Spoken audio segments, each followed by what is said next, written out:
Fl-aħħar xhur smajna diversi teoriji differenti dwar triq lura normalità waqt il-pandemija. Ħafna esperti mediċi qed jgħidu li din it-triq fadlila u hemm bżonn li kulħadd jibqa' kawt filwaqt li ekonomisti qed jgħidu li d-daqqa tal-pandemija tant hija kbira li l-ekonomija ser tieħu snin twal biex tiġi lura għan-normali.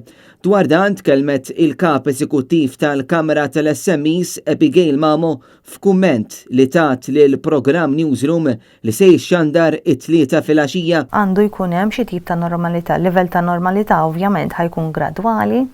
Maħniex qegħdin ngħidu normalità ekonomika għax l-ekonomija ħaddum snin twal biex tmur għal-livell li kellna fl-2019 snin twal.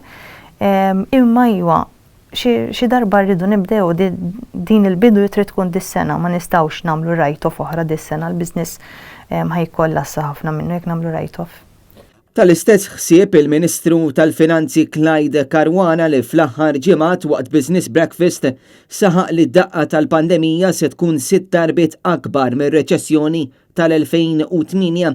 Madankollu mhux tal-istess qed jgħid il-Prim Ministru Robert Abela li għadu sal-lum jinsisti li se nitilqu niġru u li dalwaqt business as usual.